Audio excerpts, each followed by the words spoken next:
সারাদিন বউ বউ করে পিছু পিছু ঘুরবে, আর একটু সমস্যা হলে কেঁদে ভাসাবি। কিছু সমস্যা হলে আমাকে বলতে পারিস নি? পাগলি কোথাকার। এরিয়ান কথা বল তোরা, আসছি। ওইভাবে চলে না গিয়ে আমাকে একবার জিজ্ঞাসা করলেও তো পারতে। সরি, আপনাকে অন্য কারোর সঙ্গে দেখে নিজেকে সামলাতে পারিনি। কেন? জানিনি। ভালোবাসো আমাকে? কি হলো, কথা বলছো না যে? আপনি আমাকে ভালোবাসেন? হ্যাঁ। সত্যি? কালকে তোমার বাড়িতে মাকে আর ভাবিকে পাঠাবো বিয়ের প্রস্তাব নিয়ে। আমি স্বপ্নেও ভাবিনি তোমার মতন একজন মানুষকে পাবো। I love you Riyan.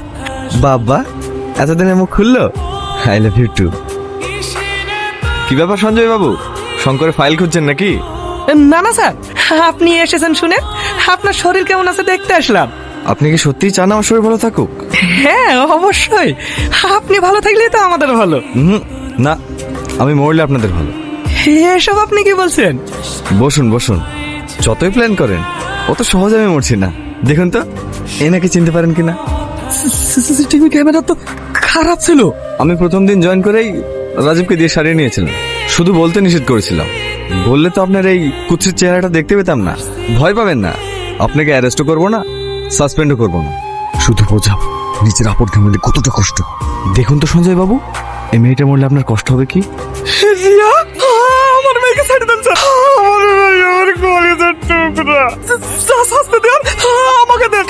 আমার মেয়েকে ছেড়ে দেন না। রাজু, কনফার্ম ঠিক মানুষকেই তুলেছিস। আমি ফোন করলেই শেষ করে দিই। এরকম করেন না স্যার, তুই এখানে আমার মেয়েকে ছেড়ে দেন স্যার। আপনি শাস্তি দেন, আমাকে দেন। দরকার হলে আপনি আমাকে ফাঁসির সাজা দেন, কিন্তু তুই এখানে আমার মেয়েকে ছেড়ে দেন স্যার।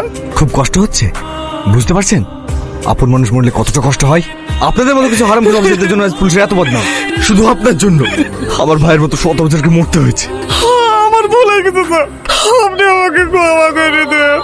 দয়া করে আমার মেয়েকে ফিরে দেন। আপনার মেয়েকে বাঁচানোর এখন একটাই রাস্তা, ছোটকে ফোন করে বাগান আসতে বলেন। হ্যাঁ করছি। একা?